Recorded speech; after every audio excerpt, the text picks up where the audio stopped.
Good morning. Leave it to Harold to make this place look like the high holidays. Leave it to Mary and the family to have it so organized that that if anybody doesn't have a copy of their reading, I do. So you're welcome to it.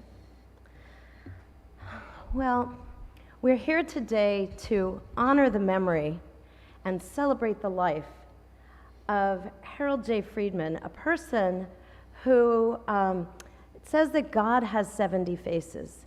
And very much like that, he'd probably die if he knew I was comparing him to God. But like that, Harold also had so many ways of relating to each one of us. I'm sure all of us have stories, and all of us have memories. Some funny, some maybe maddening, some funny and maddening at the same time. He was a character. And the thing is that what goes away is the shell, is our shell, it's what holds our soul. And a person like Harold Friedman will never leave our presence, will always be with us with ideas or comments or criticisms or questions or laughter or you name it. And I had the privilege a couple of years ago to be part of Steve and Allie's Siegel's wedding. And Harold was there. And I had such a good time. Everybody had a good time at that wedding. But one of the funny parts was finding Harold's Hebrew name. Whatever name we have had here was not his name. So we found out that actually his name was Tzvi and not Herschel. And then as I gave the name to one of my coworkers, she actually went and looked up the graves of his parents and found out that there's another name that we add to his name. So his Hebrew name is Tzvi ben Ephraim Ezekiel Ve'irit Shalom, a very strong name. And so I want to begin this morning with a poem by Zelda, an early century Israeli poet, called Everyone Has a Name. Everyone has a name given to him by God and given to him by his parents.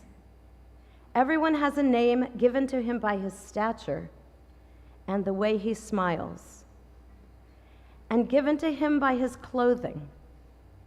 Everyone has a name given to him by the mountains and given to him by the walls.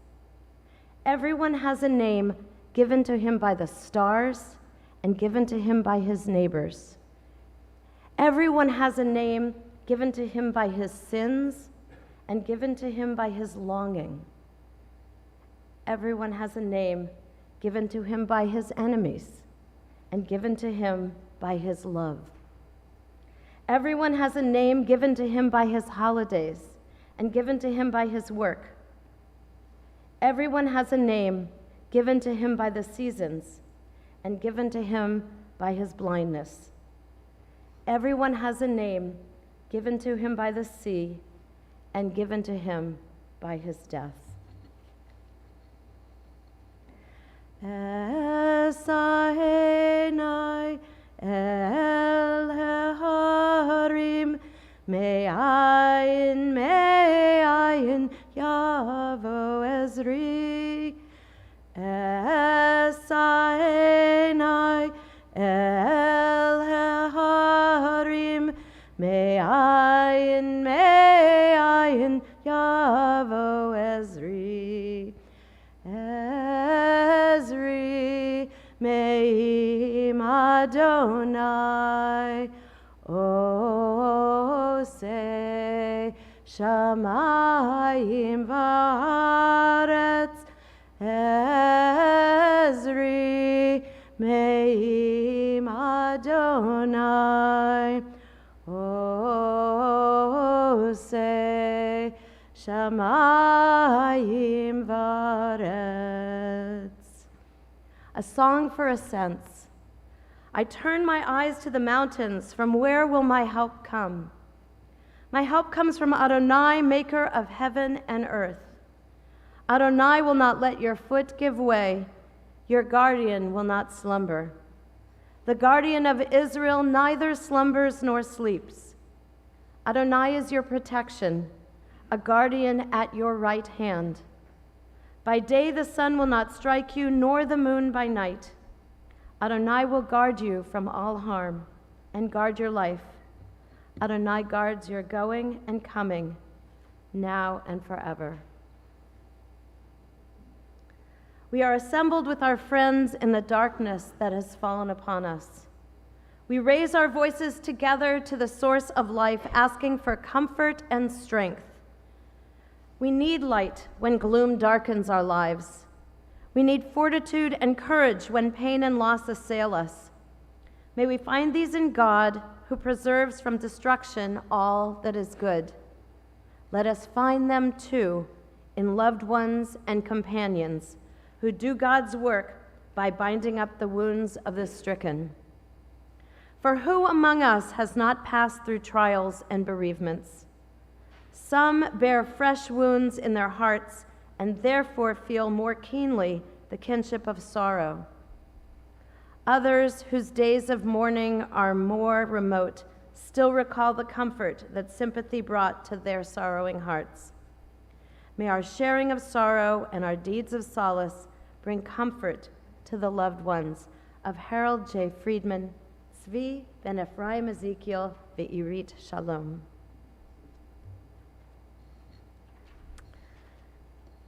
And a final philosophical reading from our philosopher Ben Sira. Fear not death. We are all destined to die. We share it with all who ever lived, with all who ever will be. Cry for the dead. Hide not your grief.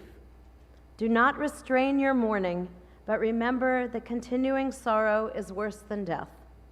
When the dead are at rest, let their memory be a source of peace, and be consoled when the soul departs. For death is better than a life of pain, and eternal rest is better than constant sickness. Let us not seek to understand what is too difficult for us, nor search for what is hidden, nor be preoccupied with what is beyond, for we have been shown more than we can comprehend. As a drop of water in the sea, as a grain of sand on the shore are a few days in eternity. The good things in life last for a short time, but a good reputation lasts forever.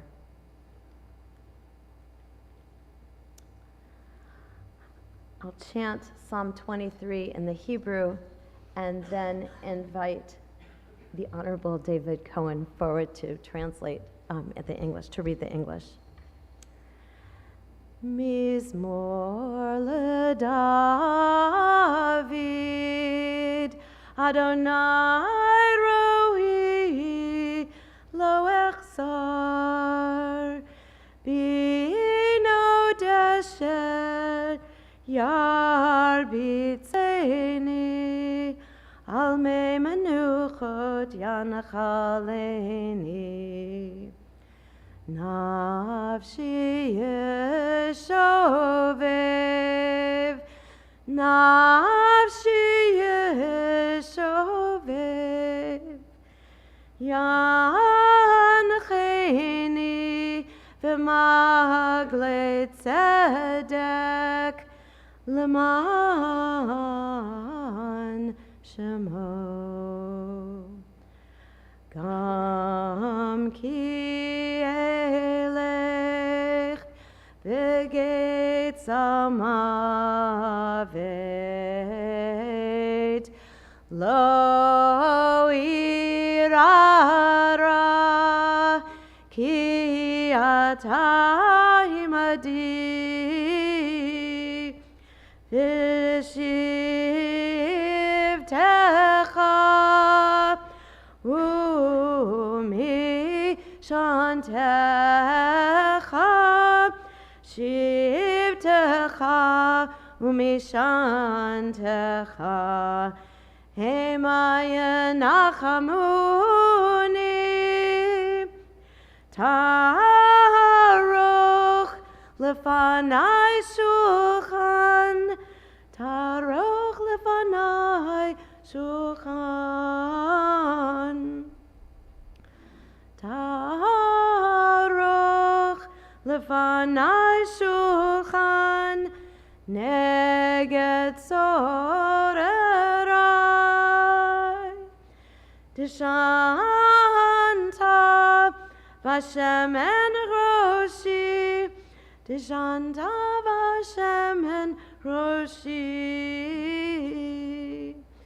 Dishanta v'Hashem roshi, kosi revaya.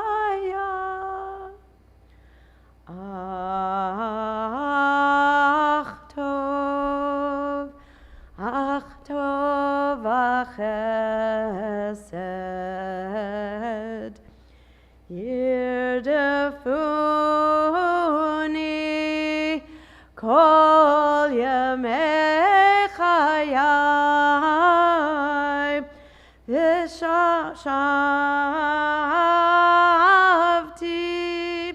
v'shavti beveit Adonai, v'shavti beveit Adonai, leorech yamin.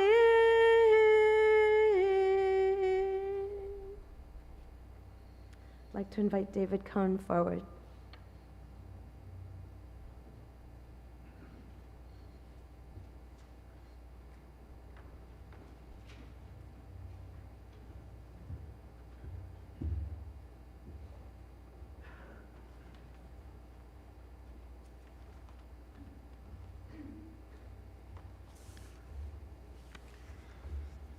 Adonai is my shepherd, I shall not want.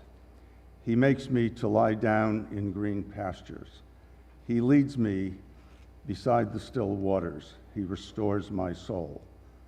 He guides me in straight paths for his name's sake. Yea, though I walk through the valley of the shadow of death, I will fear no evil, for you are with me. Your rod and your staff, they comfort me. You prepare a table before me in the presence of my enemies. You have anointed my head with oil. My cup runs over. Surely goodness and mercy shall follow me all the days of my life, and I shall dwell in the house of the Lord forever.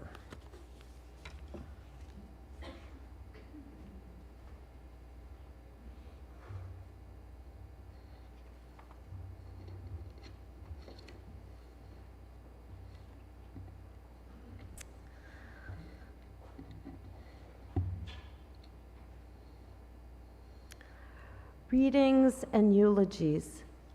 How can you ever fully cover a person's life? That's what the rest of our lives are for, to keep talking, to keep remembering, to keep telling stories. But today, Mary has asked people from different parts of Harold's life to share readings and eulogies. And I'd first like to invite Anna, Doug, and Sarah Friedman forward.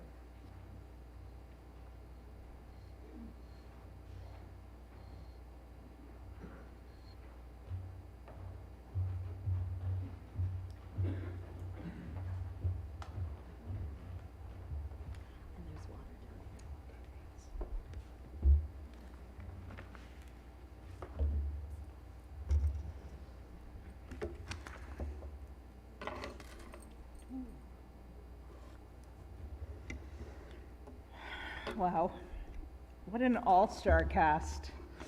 I would expect nothing less for Harold.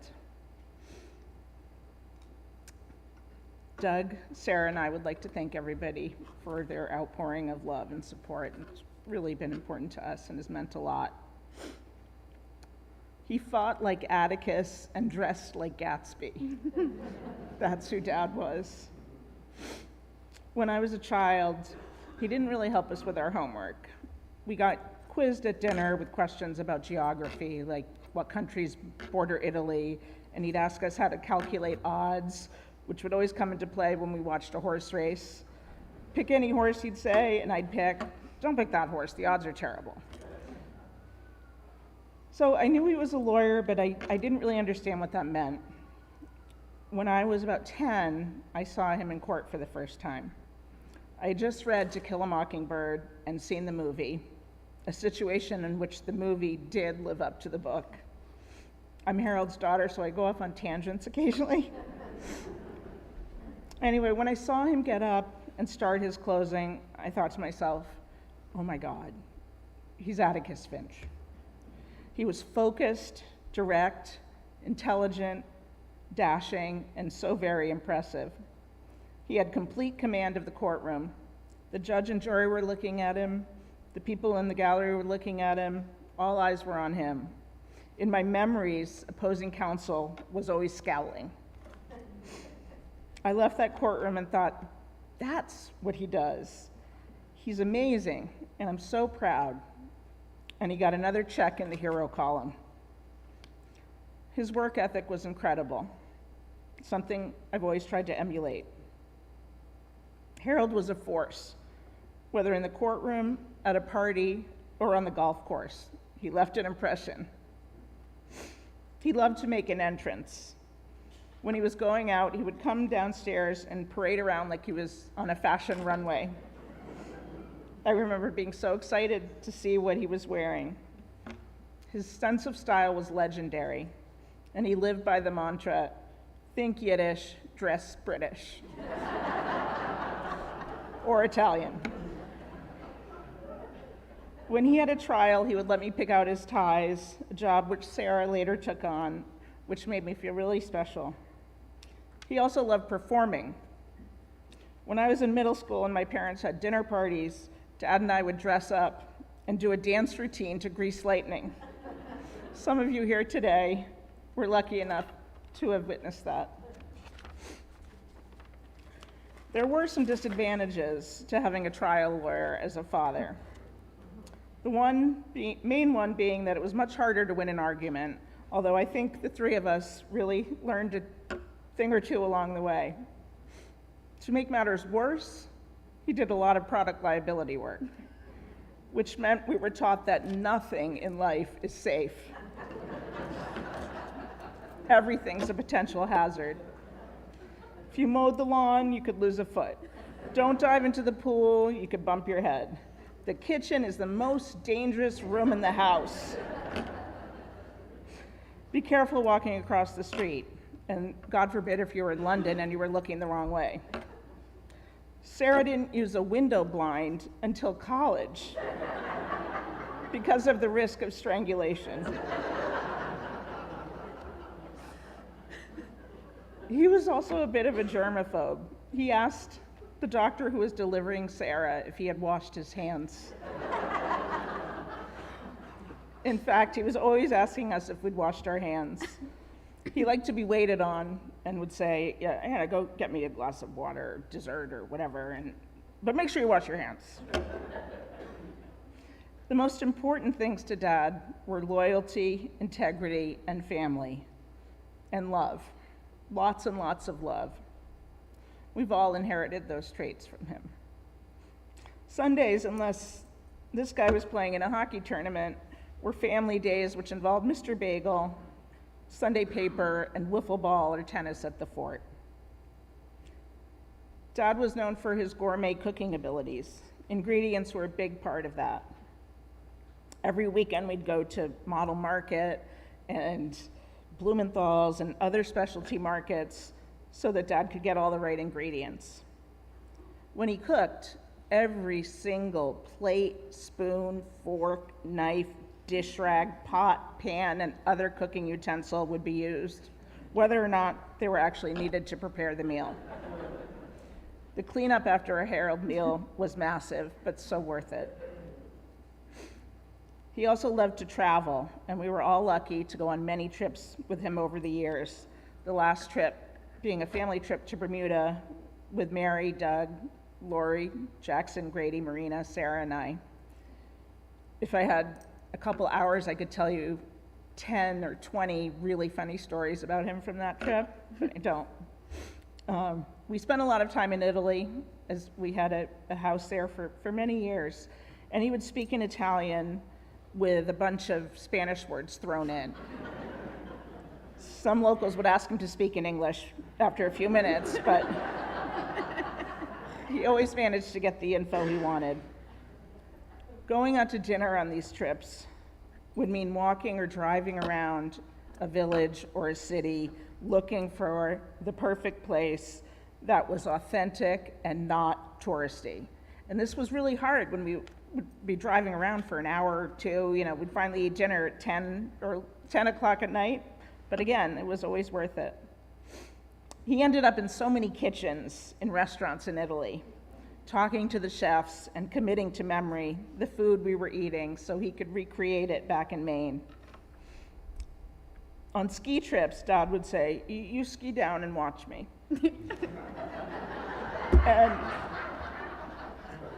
I'd ski down and watch him as he came down the mountain, exaggerating each turn and pole plant. How'd I do? Do you see how I use my edges there? As Doug said, I think we surpassed Dad's skiing ability when we were about 8. At this point, I'll turn it over to Doug.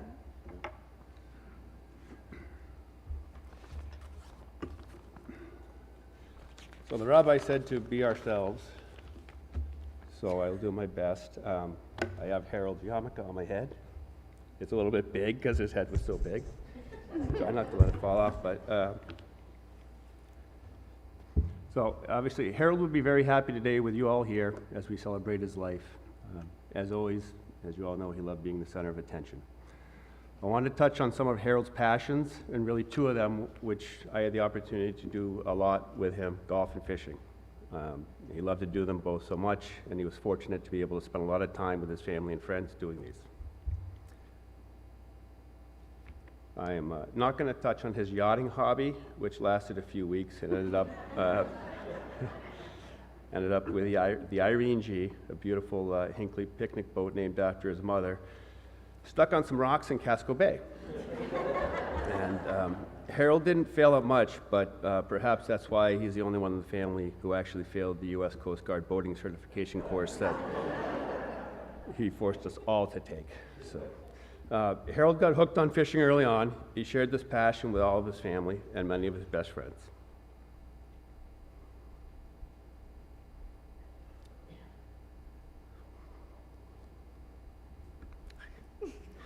I know I'm at. Tears of joy. Harold was a very good fisherman. He tied his own flies and taught both me and my sisters to tie flies as well, and we all cherished that time with him. We took many fishing trips, some of which stand out were our numerous trips to the Miramichi River in New Brunswick, the Gaspé region of Quebec, fishing many rivers there.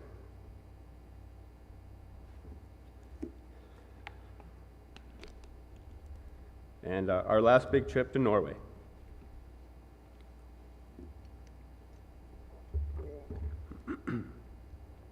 I remember when I was just a kid, probably 10 years old, waking up in the middle of the night with my dad to head out fishing. I jumped in the back of our station wagon and slept while we drove up to the Machias River in search of salmon. We were fishing the river, and I saw a huge splash from a fish that jumped in front of me, and I proceeded to yell to my dad, who was upstream a ways, "Dad, a huge fish just jumped." And obviously I yelled it. And then immediately all the other fishermen around us came running down to the spot I was and started casting. It was then that Harold instituted the fish jump signal, all right? Where we would simply signal with our hand a fish jumping. So at the time I thought it was genius, and the next time the salmon jumped, I yelled to my dad to get his attention, and then gave him the signal. And then all the other fishermen around us came running around to the same spot and started casting. It wasn't perfect. If we caught fish, great, but in the end, it was really a way for us all to spend time with Harold together in a peaceful setting and make great memories. And as Harold would always say before heading out to fish, tight lines. Harold loved to golf, and golf with Harold wasn't just limited to the course. You could be at the house, an ice rink, a crowded restaurant, or even an airplane, and all of a sudden, Harold would be swinging away, saying, "Watch my swing, watch my swing, are you watching?" Not caring whatsoever about anybody else around him and having fun showing his swing. Another Harold saying relating to golf was, "I cracked the code," which was always followed by one of his better shots. And he would often say that Paul, who was one of his friends and golf instructors, has me doing this or has me doing that, to which I would normally reply, "Didn't he tell you that like 2 years ago?" So he loved his lessons with Paul and his other instructors, and like any good coaches, they gave him good instruction, they made him feel good, and he had fun. Now, at the driving range, Harold hit balls like he ate dinner, fast and furious. A bucket of balls was usually gone in under 5 minutes. It was rapid fire. And then on the course was also an adventure. If it was your first time with Harold, it didn't matter. You would learn quick. Basically, you had to be frozen still, nowhere near his line of sight, and absolutely quiet during his shot, or you got the stare, or the "please move out of my line," or "please quiet down." And then once he made his shot, and usually he was the shortest off the tee, so he would shoot first. But once he made his shot, then he would either open a bag of chips or have some bubble gum and proceed to start walking up the fairway, completely oblivious to the rest of the people that had to shoot.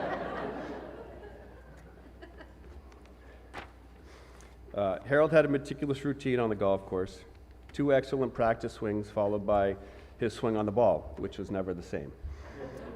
It's funny how he could command a crowded courtroom and lead a jury to a decision effortlessly, but that little white ball gave him so much trouble. In all fairness, Harold did have some great shots over the years, and as much as he was obsessed with golf, he really enjoyed being outdoors with his good buddies or family, especially his grandkids, playing a game he loved. At the end of a round with him, you could have discussed everything from golf to travel and cooking to world politics, and you could tell how dynamic and genuine a person he really was, and you really wanted to play with him again. I'm personally grateful for all the time I got to spend with my dad on the river, fishing, and the golf course. And I'm sure that he will, in our thoughts, have tight lines and lots of birdies, and we'll be thinking of him every day.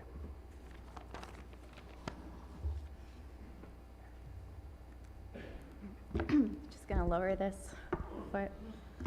I want to start by thanking everybody for being here.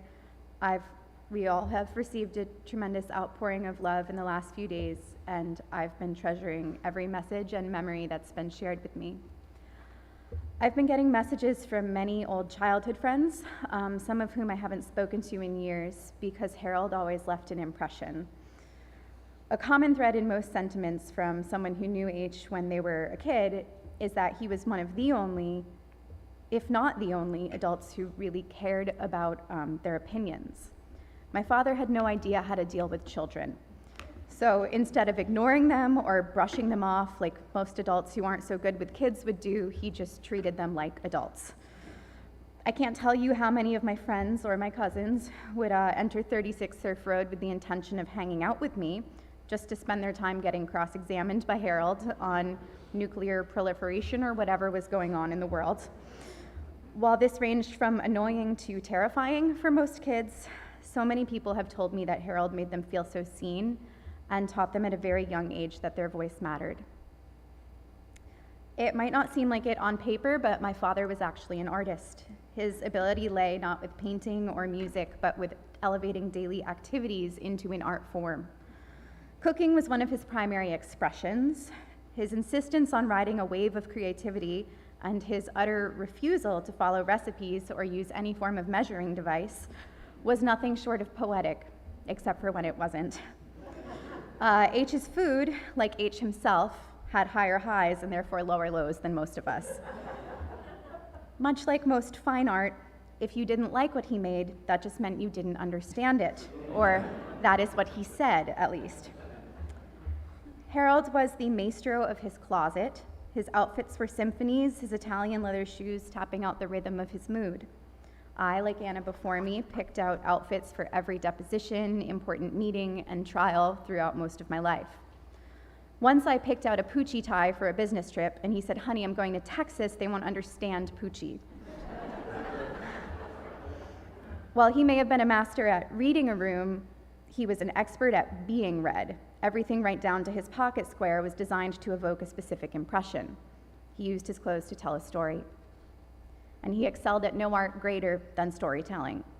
From courtrooms to dinner tables to his poor seatmate on an airplane, my father wove tales and spun stories too fanciful to be true, yet somehow they were. I know because as the daughter of said lawyer, I've occasionally tracked down witnesses. I actually connected with the daughter of his high school buddy Twig, most of us have heard of Twig, on Instagram, and confirmed that they were in fact circled and arrested by Royal Canadian Mounted Police after hopping a freight train over the border, I think because they were bored. I may not have followed in his footsteps as a lawyer, but I don't think it's a coincidence that every facet of my career lies in telling a story. My father used these stories to teach us so much. He taught me to dream big, to be respectful and kind to those less fortunate than myself, to see multiple points of view. He taught me to stay curious and engaged about the world around me and to fight against any injustice, big or small. He taught me when in doubt I should probably wash my hands and to use a paper towel to touch the door handle in a public restroom. He taught me to laugh with my whole belly and love with my whole heart. I was so proud of him, and I know he was so proud of me, and both of us, all of us, and those two. I hope to honor his marvelous, eccentric, larger-than-life soul as best as I can for the rest of my life. Thank you. Now back to Anna.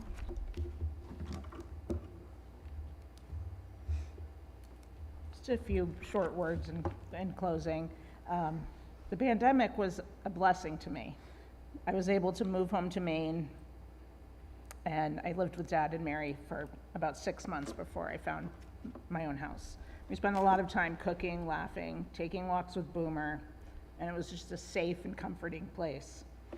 During this time, I remember being on Zoom calls for work down in the office, and I would hear Dad upstairs on his racing bike trying to get Google or Siri to play the music he wanted. It went something like this. Google, stop. Bee Gees, Google. Needless to say, Google rarely listened to him, and Mary or I would inevitably have to get Google to play the Bee Gees. He wasn't very good with technology. Dad and David got the chance to know each other during the pandemic, for which I'm forever grateful. I keep thinking he's on a work trip, and I'm not sure how we're supposed to move on with this without his larger-than-life personality, big laugh, and warm hugs. He gave us all so much, a feeling of belonging always. He helped teach us the meaning of family, both the joys and the duties involved. He showered his kids and his grandkids with so much love and wanted plenty back. We always knew he was there for us, no matter what.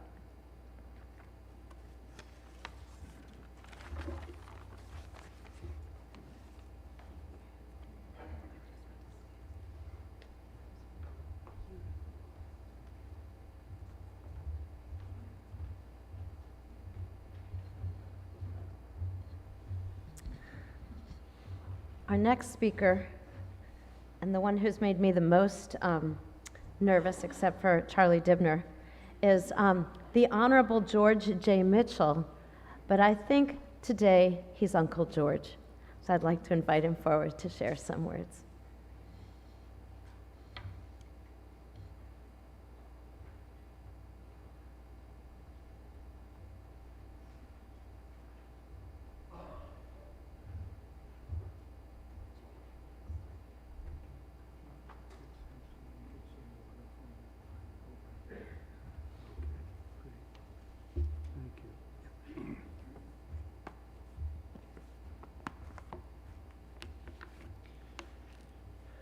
Mary, Sarah, Anna, Doug, Jackson, Grady, Marina, Donald, and all the members of the Friedman family.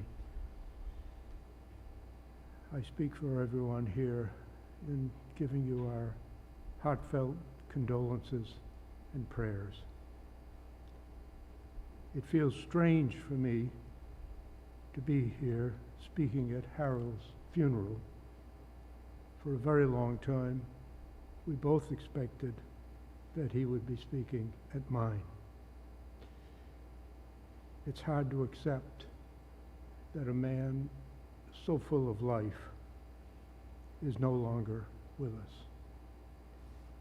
But just as he lit up our lives, so must we today focus not on our loss, immense as it is, but rather on his life, immense as it was. All who knew him or read his obituary know that he grew up and went to high school and college in Detroit.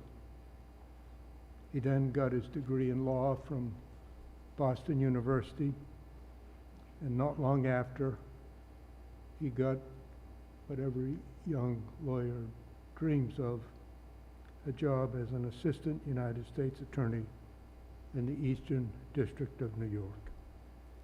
It was there that he acquired and honed the extraordinary skills that would ultimately carry him to the pinnacle of the legal profession. By 1974, he was married to Susan and had 2 children, and he and Susan decided that they wanted to live in Maine.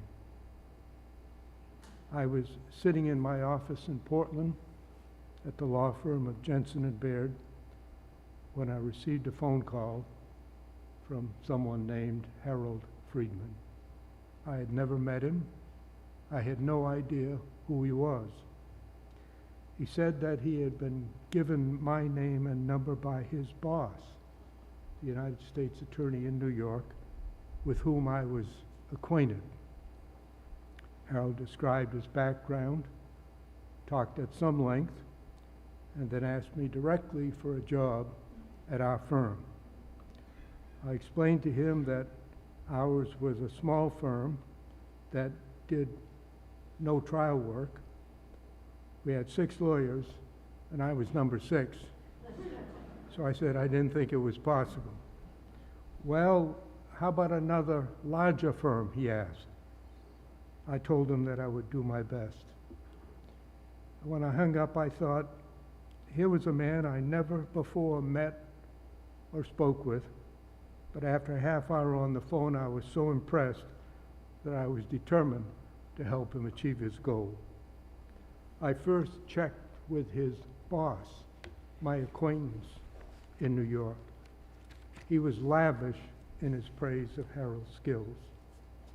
And later, one of the federal judges in New York, before whom Harold had appeared often, gave one of the shortest and best recommendations I've ever heard. He said simply, he's the best. The legal community in Portland then was much smaller, more personal. In the few years that I'd been practicing law in Portland, I'd gotten to know most of them, including several partners at what is now the well-known firm of Preddy and Flaherty, including Bob Preddy, John Flaherty, Harold Pacious, and Sidney Wernick. So I called Harold Pacious and made a strong pitch for Harold Friedman. It helped that just a few years earlier, I had done the same thing with Harold Pacious himself. And they had hired him. So he agreed to set up an interview with several partners at their firm, and it worked out well for everybody. Harold was hired by Preddy Flaherty and went on to a truly distinguished career in the practice of law. Simply put, he was one of the best and best-known trial lawyers in Maine and beyond. Over the course of his career, he tried over 100 cases before juries, and his reputation took him to courthouses all across the eastern United States. First with Freddie Flaherty, and then with Ernie Babcock and others in their firms, and then with the distinguished Portland firm of Verrill Dana. If you knew him, it's not hard to understand. Harold had all the qualities that make for a great trial lawyer. He was extremely intelligent and very articulate. He was intensely curious about people, who they were, what they did, where they were from, and people responded to his warmth with theirs. I often told Harold that if he was in the middle of the Sahara Desert, he would find someone to have a discussion with. He was a great storyteller, and he honed that skill every day of his adult life. The older and more experienced he got, the better his stories got, and the longer they got. And finally, all these skills came together in the one talent you need to successfully try cases in a public courtroom. Harold had a very high level of self-confidence. He had great intuition in the selection of juries. Like just about everyone else he met, they liked him and they listened to him. Of course, his interests were not confined to the law. He was, as Doug has mentioned, an avid fisherman. He loved a good meal with good wine, good friends, and good conversation, and often he cooked the meal himself, and in his later years became what he at least described as a master chef. He traveled widely, taking his curiosity and his charm to Italy, as you've heard, and many other places in between. Whenever I hear the famous phrase, "a man for all seasons," I think of Harold Friedman. In his private life, he was devoted to his family, to his children, and his grandchildren. In 1989, he and Mary were married, and we welcomed him into our family. And then they were blessed with Sarah. Mary and Sarah and all of his extended family loved him, listened to him, enjoyed being with him. He lived a lot, he talked a lot, and he even listened every now and then. And he brought all of that into every relationship that he had. In closing, I think what I'm about to say is not religiously correct or appropriate, so I apologize to the rabbi, but it's to make a point, so I hope you'll forgive me. In my imagination, soon Harold will approach the pearly gates above, where he'll be greeted by St. Peter. Later that day, St. Peter will report to his boss, the greatest boss of all, and he'll say, "I know a lot of people come in here every day, and you can't meet them all, but this guy, Harold Friedman, is unique.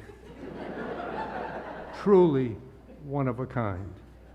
It may take a while," he said. I had to listen to him a long time this morning when he entered, "but you really ought to have a chat with him." Harold Friedman was unique, one of a kind, a great kind. Goodbye, Harold. We love you. We will forever miss you.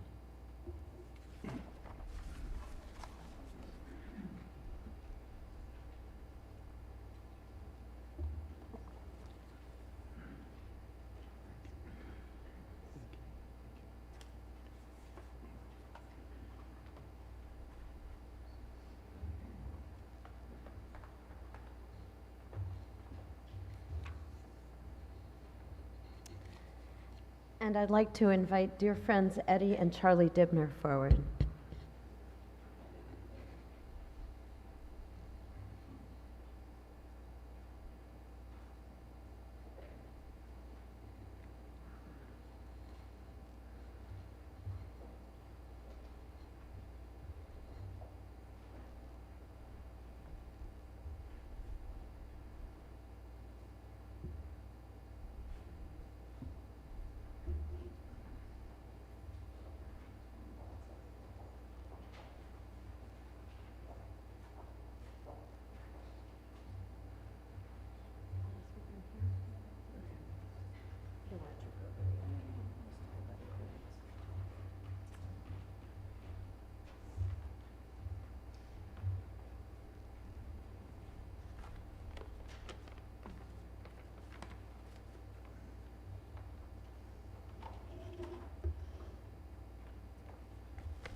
My turn.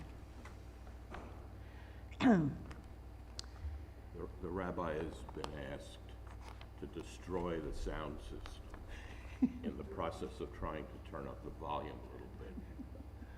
So you forgive all of the electricians who are going to come in 5 minutes. I don't know. Can you hear? Okay. Yeah, you're good. You're good. Thank you. Thank you. As long as we live, he too will live. For he is now a part of us. At the rising sun and at its going down, we remember him. At the blowing of the wind and in the chill of winter, at the opening of the buds and in the rebirth of spring, we remember him. At the blueness of the skies and in the warmth of summer, at the rustling of the leaves and in the beauty of the autumn, we remember him. At the beginning of the year and when it ends, we remember him. As long as we live, he too will live, for he is now a part of us. When we are weary and in need of strength, we remember him.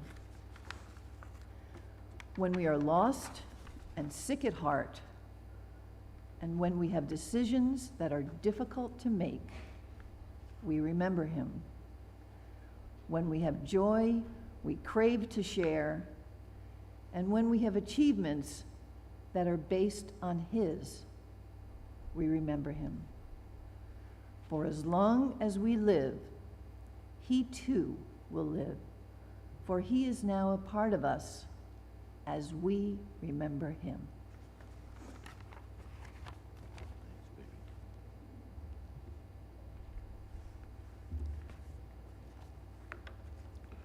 When Mary was doling out the pieces of this ceremony, she asked me to do the second half of this part, the eulogy. As I was leaving the house, it occurred to me to ask that who was doing the first half. And she said, Uncle George. Now I want you to know that in the state of Maine, there are no tougher acts to follow. George has always done the best stand-up comedy in the state of Maine. We are here this morning for the same reason. We all know Harold, and we have all lived memorable parts of our lives with Harold. Harold is our friend.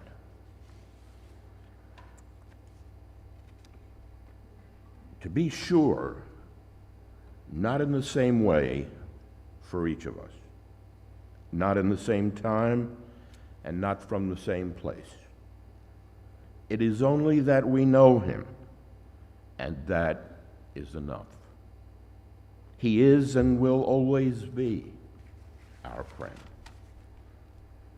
If there is one central warming fire around which we tell our stories, an attracting hub around which we gather, it will be this table. The food, the talk, and the laughter, the politics, and the celebrations. This place is where we dissect our world's human questions, where with a few others we can vent at our nation's bruises. It is where we add to an ever-growing circle of acquaintances who will become friends. It is to this stage that he brings us, to his table, to their table, his and Mary's, where we know our own specialness. Looking around today's gathering, it's easy to see that even in a village as close as Maine, the quality of our lives is indelibly influenced by people we would not have known without the link that is forged at this table. There is little here that suffers banality well. Frequently, the shared lament for all of us is that our lives are just too busy. Interesting. You don't hear that at this table. We are all too immersed in just being there. The foundations here are mutualities. The relationships and friendships discovered here have together endured the damage of life's hardships and the perfections of happiness. This table and its friendships nurture our lives and our children, and then their children. What really goes on here? Well, of course, there is Harold, and where there's Hal, there's entertainment. Hal's mastery of the culinary arts includes his superior technique. He is very sensitive to overcooking, and his inclusion of extended pauses for his own grilling of the crowd. There is usually a spotlight in which Harold willingly shares his own chronicles and recounts the breadth of street smarts gained during his youth, surviving in the wilderness of Detroit. He has a bird dog's nose for locating a submerged part of one's life story, or sometimes a hidden sensitivity, the probing of which enlivens the conversation. The spotlight eventually shines on everyone, simultaneously feeling like a cross-examination and an honor from the Kennedy Center.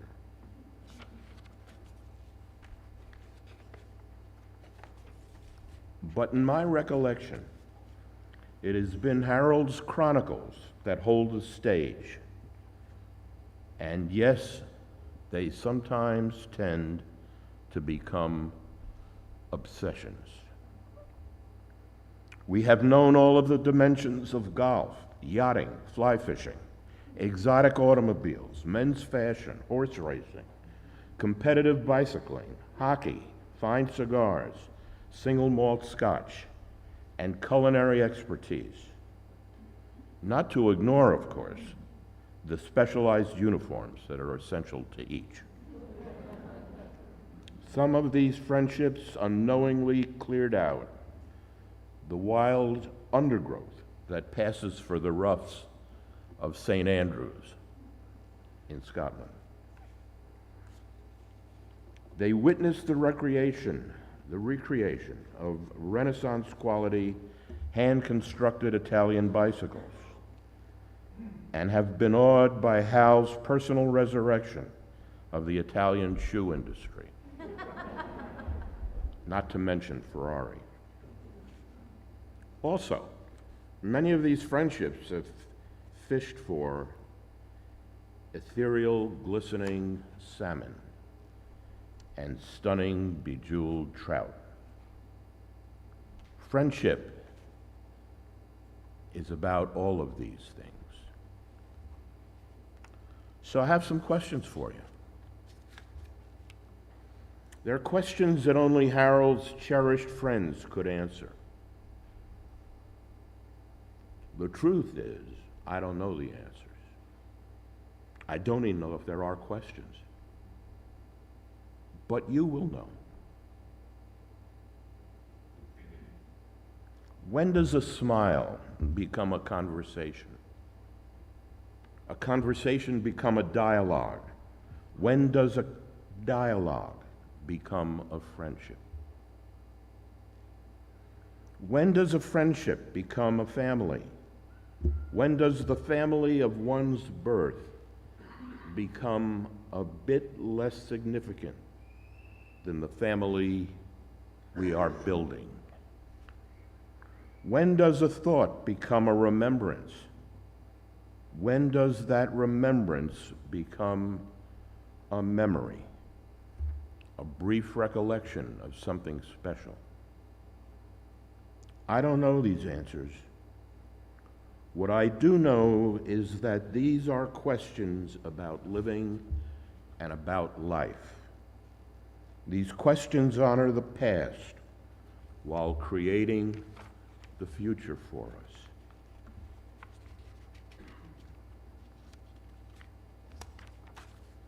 What I do know is that these questions are not mine alone, and that Harold is about life and is about living.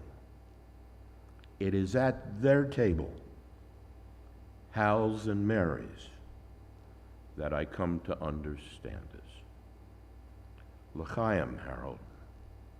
L'chaim.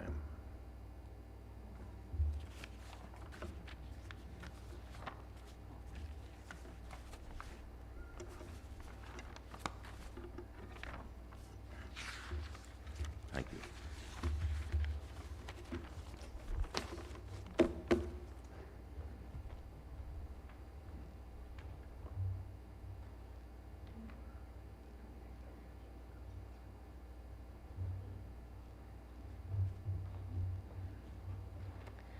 I'd like to invite up Lori and Marina Friedman.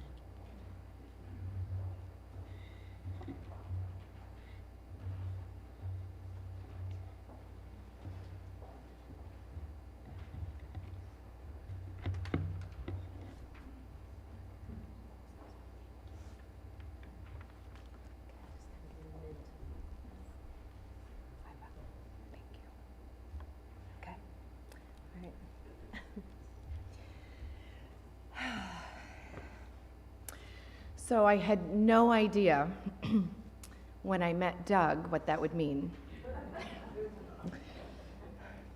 I feel at this point very blessed, and Harold was very special to me. I am at the point where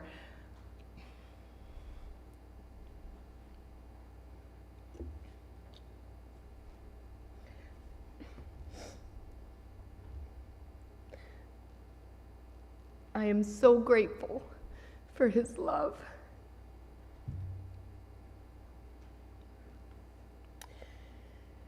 And the love that he has shown Jackson, Grady, and Marina. Sorry. And I am happy that they will be continuing on with storytelling for generations to come, because there are so many fun, special, unique stories involving Harold. And he has impacted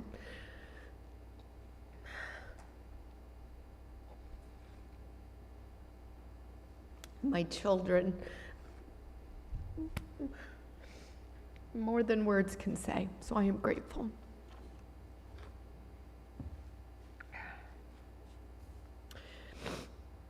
Don't think of me as gone away. My journey has just begun. Life holds so many facets. This earth is just but one. Just think of me as resting from the sorrows and the tears in a place of warmth and comfort where there are no more days and years. Think of how I must be wishing that you could know today how nothing but your sadness can really go away. And think of me as living in the hearts of those I touched. For nothing loved is ever lost. And I know I was loved so much.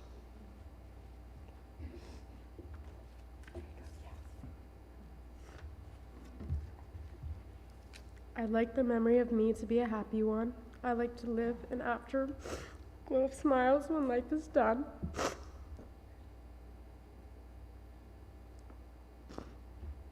Sorry.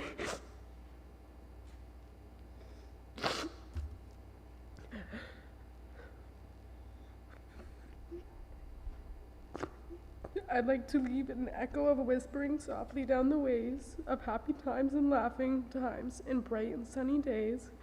I'd like the tears of those who grieve to dry before the sun of happy memories that I leave when life is done.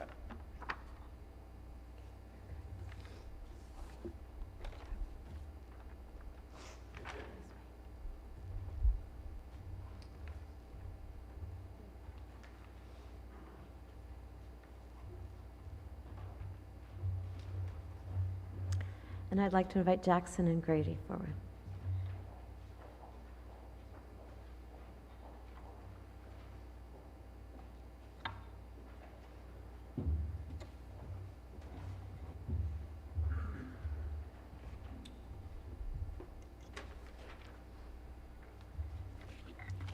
As I'm sure you've heard, he taught us golf from a very young age, and we played pretty much every weekend. So we've got a poem about golf for you guys. It's called Life is Like a Round of Golf.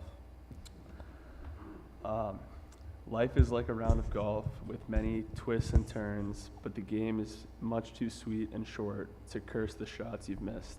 Sometimes you'll hit it straight and far, sometimes the putts run true, but each round has its wayward shots and troubles to play through. So always swing with heart and courage, no matter what the lie, and never let the hazards destroy the joy inside. And keep a song within your heart. Give thanks that you can play, for the round is far too short and sweet to let it slip away.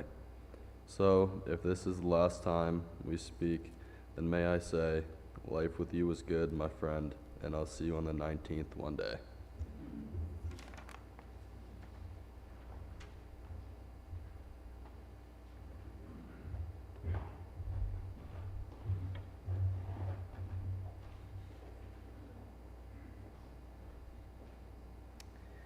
And I'd like to invite Marissa Tereski and Emily Scott.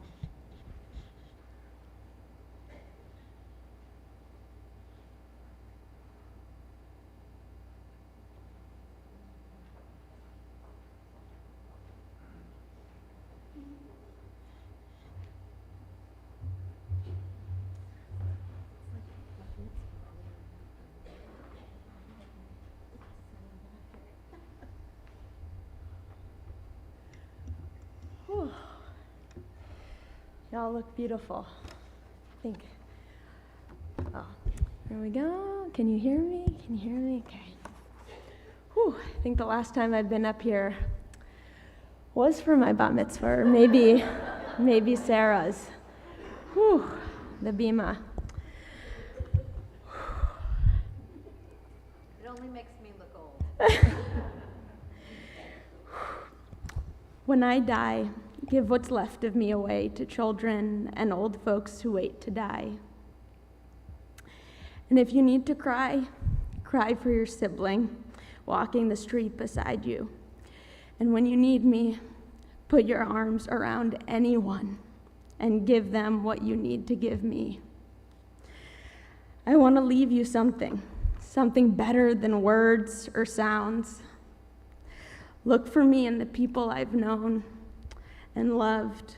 And if you cannot give me away, at least let me live in your eyes and not in your mind. You can love me most by letting hands touch hands, by letting bodies touch bodies, and by letting go of children that need to be free. Love doesn't die. People do. So when all that's left of me is love, give me away.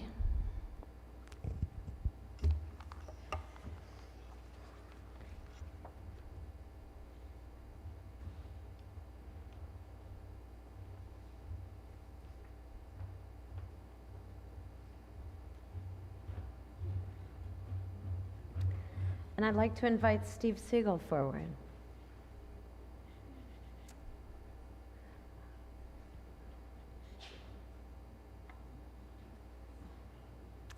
You know, I have to thank Harold for bringing more Jewish people together in this synagogue.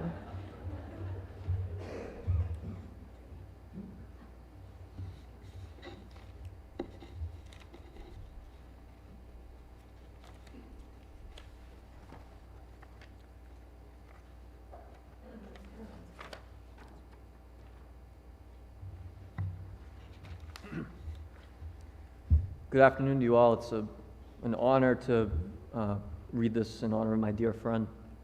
I'll start in the Hebrew.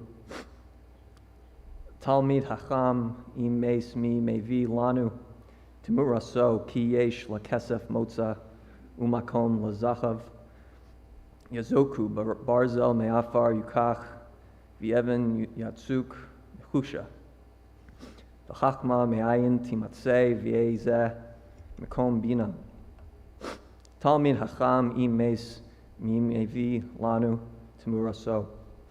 There is no replacing a person of wisdom. There are mines for silver and places where gold is refined. Iron is taken from the earth, copper is smelted from the rock. But where can wisdom be found? And where is the source of understanding? There is no replacing a person of wisdom.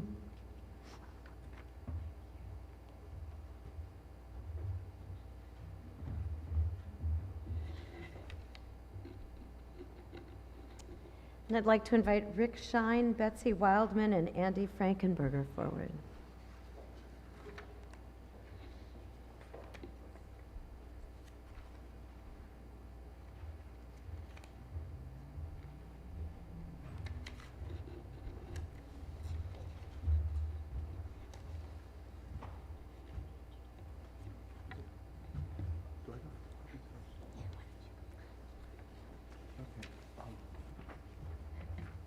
Hi, cousin Rick Schein, or better known as Ricky Schein. I'm also here representing my sister, Kathy Schein, and her wife, Janet, who are really sorry they couldn't be here today. And since we're gathered here to celebrate Harold, the storyteller of all storytellers, I'd be remiss if I didn't, before saying these beautiful words, just offer two quick little Harold stories of my own. So before fishing, golf, Italy, and Italian suits, there was sailing. And while working his way through law school, bringing together food and sailing, Harold got a job working as the galley chef on this beautiful and very, very fancy sailboat called the Cotton Blossom. And my father, who had just bought a very old wooden boat that was a bit shaky, was learning how to sail himself, and Harold, of course, quickly convinced my dad that he was an excellent mariner, and things went along. You know, we went on a lot of trips, and it was fun, and Susan was with us, and it was, we had a lot of great times, and everything went pretty well until I think it was like November, and Harold convinced my dad that it would be a really good idea if Harold sailed up this boat called the Quest to its winter, where we stored in the winter up in Brantford, Connecticut. And it was very windy, it turned out. I think there were some friends with you. And, I don't really remember the whole story. It was a very long time ago. I was about 8 years old. But all I know is that there was a Coast Guard rescue involved. And it was written up in the New York Times. But everyone was safe, and the boat was okay too. So, I was telling I had my son Nicholas over for dinner the other night, and I was making my very best seafood pasta, and I was telling him these stories about growing up when I was a little kid and all the wonderful times we had with Harold and Susan, and later with Mary, and I was really proud of this seafood pasta with scallops and mussels and clams. Sorry, not very kosher, but then I said to Nicholas, if Harold were here, he would right about now say, "Yeah, this isn't bad, but you could make this so much better. Like, let me tell you how." Anyway, those are my Harold memories from a while ago, and there are many, many more. And apropos, I'll read this beautiful poem.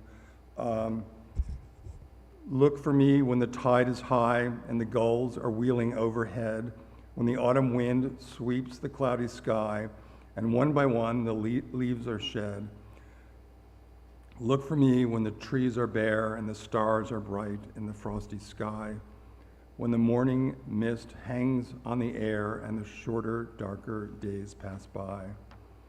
I am there where the river flows and the salmon leap to a silver moon, where the insects hum and the tall grass grows and sunlight warms the afternoon. I am there in the busy street. I take your hand in the city square, in the marketplace where the people meet. In your quiet room, I am there. I am the love you cannot see, and all I ask is look for me.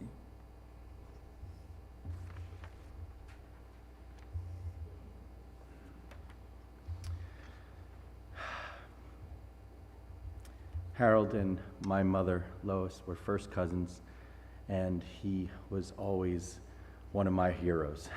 And such an honor to be speaking. He meant the world to me, he means the world to me, and I have him to thank for so much of my character. He was really like a father figure to me, and always just one of my heroes. So thank you for inviting me to speak. Listen, there is this silence now, this stillness. Gradually we get used to it, but for now it is strange. You have left such a gap. Our world is in shock, holding its breath. But listen closer. All your laughter, all your love is still ringing out, still holding us. All our memories of you are still with us. All the love we shared is still in every one of us.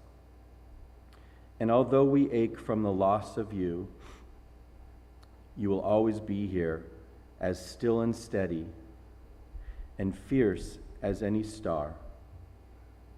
Look, you are shining bright through all our skies. Thank you for being here with us.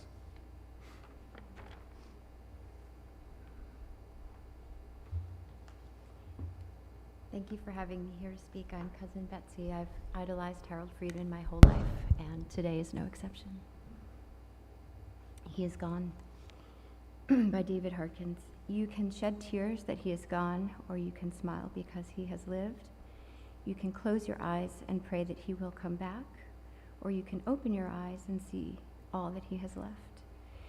Your heart can be empty because you can't see him, or you can be full of the love that you shared. You can turn your back on tomorrow and live yesterday, or you can be happy for tomorrow because of yesterday. You can remember him and only that he is gone, or you can cherish his memory and let it live on. You can cry and close your mind, be empty and turn your back, or you can do what he would want, smile, open your eyes, love, and go on. Thank you.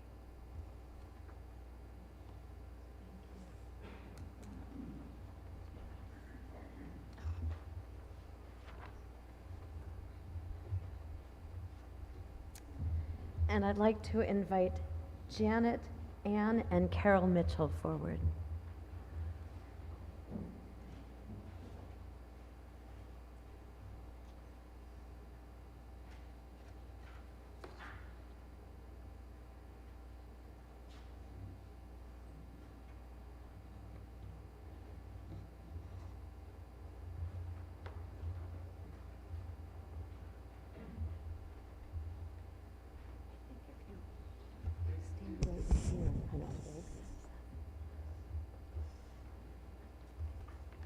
So happy to see a shorter.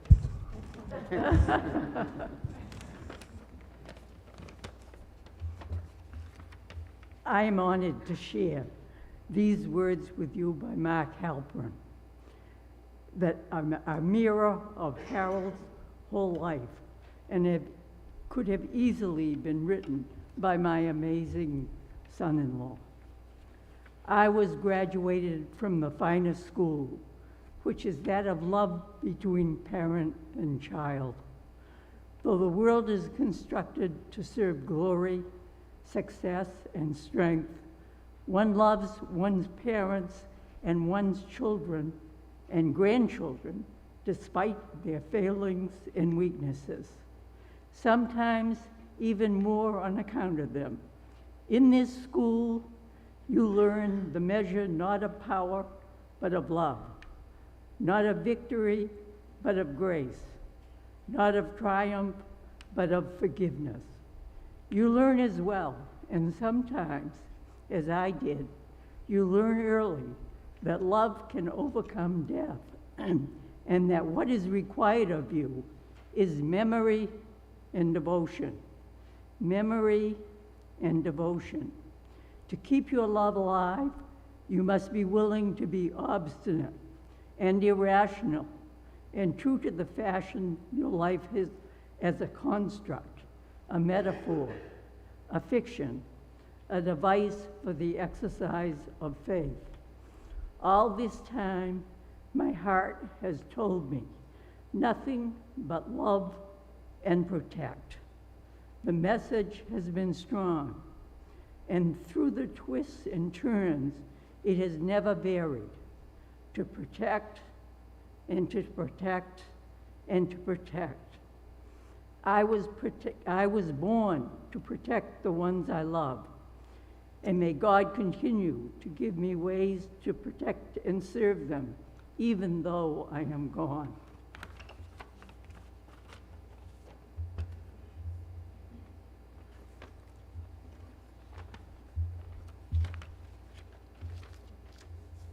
Well, Harold's right here with us today, and he'll be with us always. Do not stand by my grave and weep. I am not there. I do not sleep. I am the thousand winds that blow. I am the diamond glints in snow. I am the sunlight on ripened grain. I am the gentle autumn rain.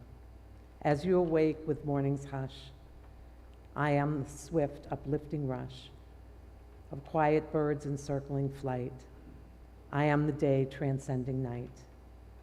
Do not stand by my grave and cry. I am not there. I did not die.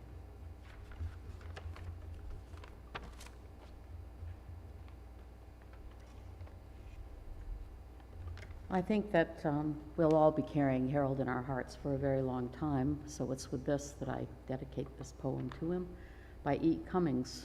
I carry your heart with me. I carry it in my heart. I am never without it. Anywhere I go, you go, my dear, and whatever is done by only me is your doing, my darling. I fear no fate, for you are my fate, my sweet. I want no world, for beautiful you are, my world, my true. And it's you are whatever a moon has always meant, and whatever a sun will always sing is you. And here is the deepest secret nobody knows. Here is the root of the root, and the bud of the bud, and the sky of a tree called life, which grows higher than soul can hope or mind can hide. And this is the wonder that keeps the stars apart. I carry your heart. I carry it in my heart.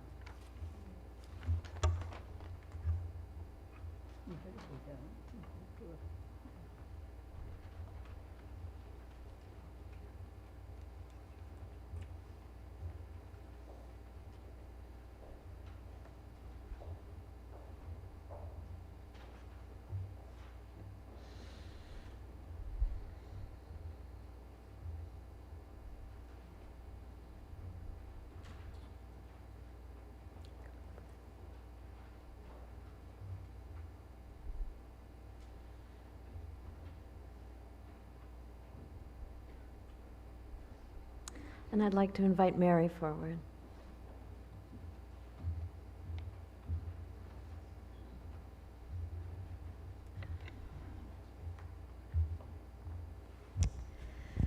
Well, there's nothing Harold loved more than a room full of people talking about him. It's pretty perfect. I've spent several days trying to come up with something to say about my love that would do him justice. And as I pondered, I kept coming back to one thing, which everybody who has come up here and spoken has talked about. Harold was a storyteller. For 77 of his 80 incandescent years, he told all of us stories all the time. Funny stories, poignant stories, angry stories, joyful stories. Stories of his youth in Detroit, his escapades as a young man.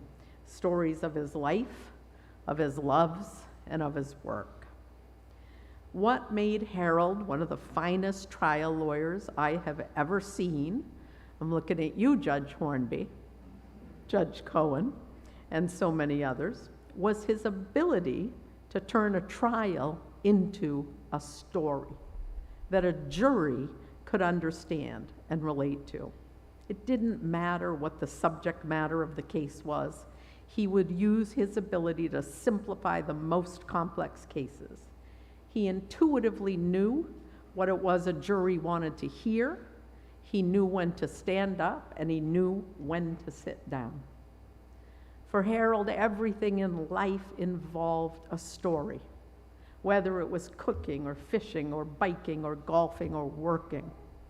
But he didn't just tell stories. He listened to them.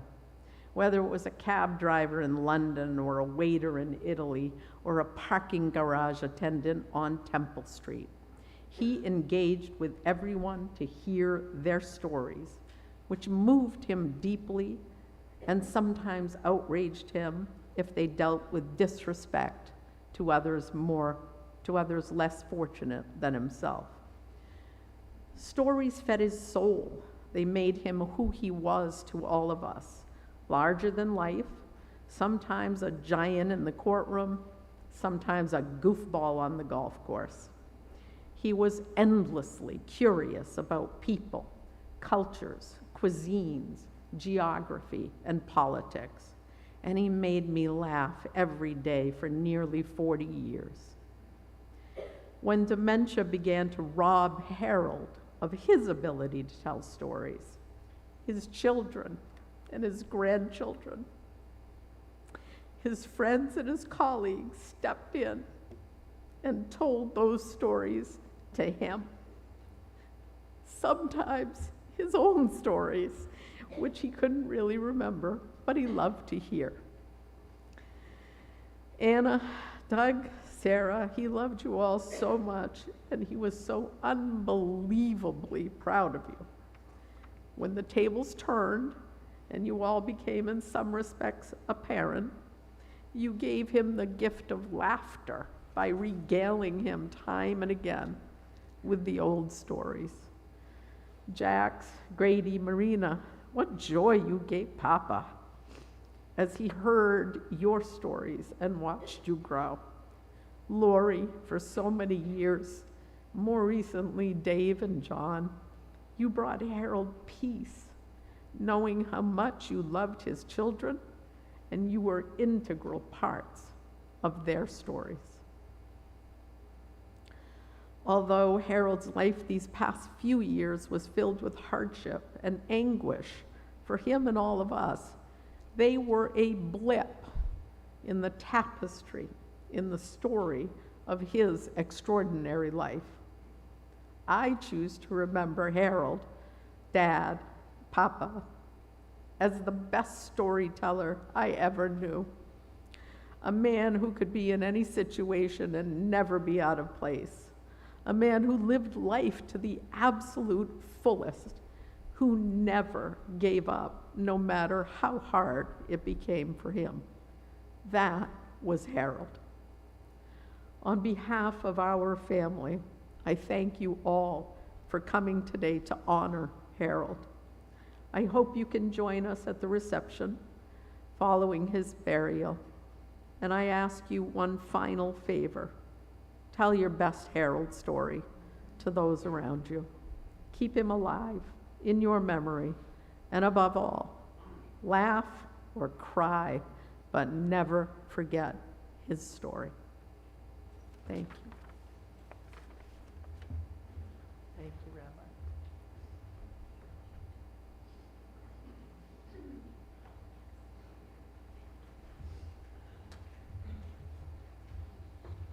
And I'd like to invite Sarah, accompanied by Jay Churchill.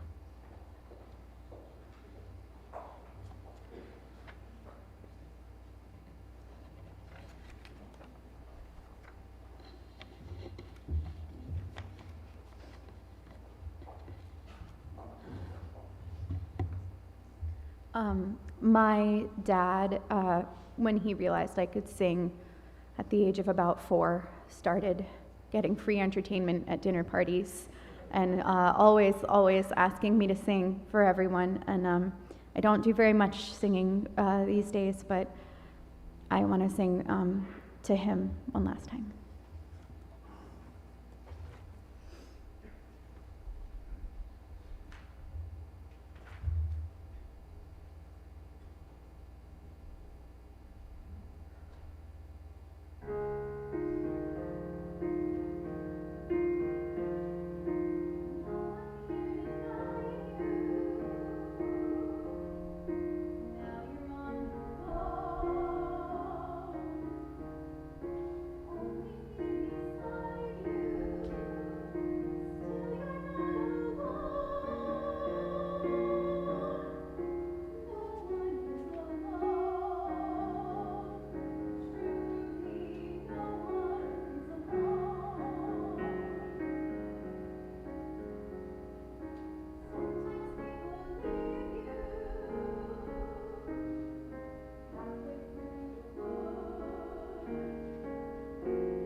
Well, Harold, this is what you wanted.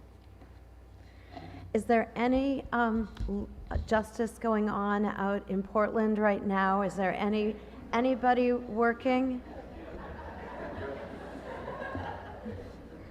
I'm sure there's justice. It's just who's holding the fort down.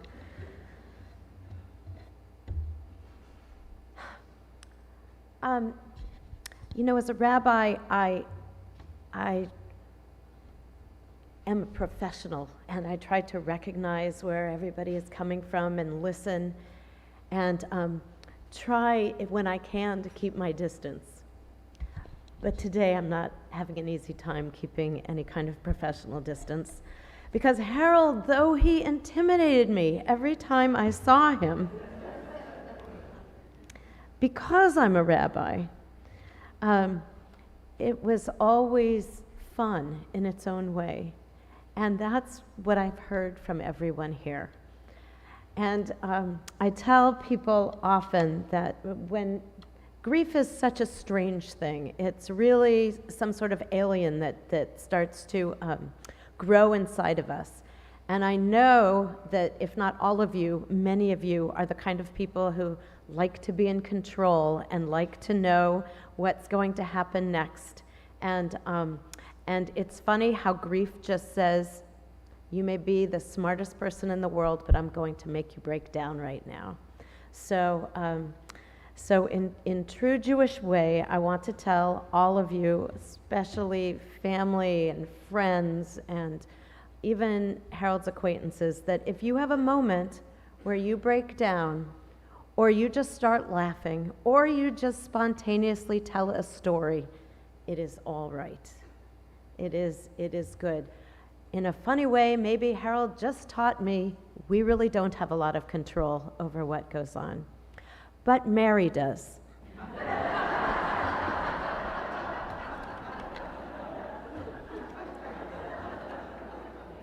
And she has asked me to remind you that from here we will proceed to the Tel Bethel Memorial Park. Not everyone always goes out to the cemetery, and that's fine.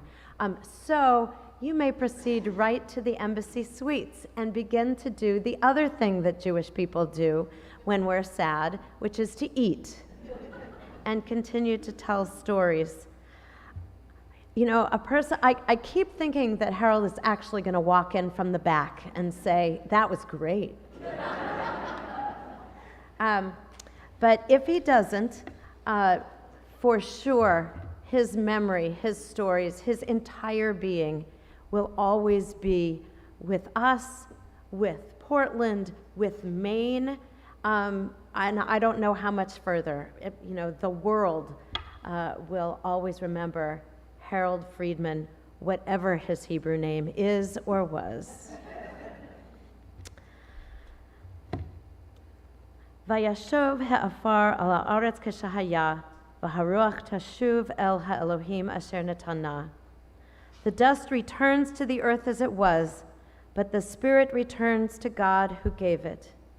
May the soul of Harold J. Friedman, Tzvi ben Ephraim Ezekiel ve'irit Shalom, be bound up in the bond of life eternal. Send comfort, Adonai, to those who mourn. Grant strength to those whose burden is sorrow. And let us say, Amen. I invite you to rise as I recite the El Malei Rachamim, the memorial prayer. El Malei Rachamim, Shochein Bamromim, Hamtzei Menucha Nechona, Tachat Kanfei Ashchina, B'malot Kedoshim Utorim, Kezohar Akia Mazhirim, Et Nishmat Tzvi ben Ephraim Ezekiel ve'irit Shalom, Shahalach Lolamo, Began Eden Tehei Menuchato, Ana Bal Rachamim, Hastirehu b'seter kanafecha Lolamim, Utzro בצרור החיים את נשמתו. אדוני הוא נחלתו, וינוח בשלום על משכבו, ונאמר Amen.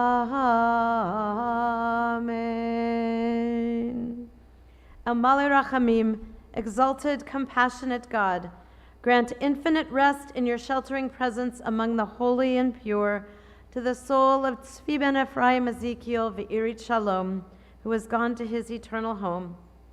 Merciful One, we ask that Harold find perfect peace in your eternal embrace. May his soul be bound up in the bond of life. May you enjoy your conversations with him. May he rest in peace, and let us say, Amen. Invite the pallbearers forward.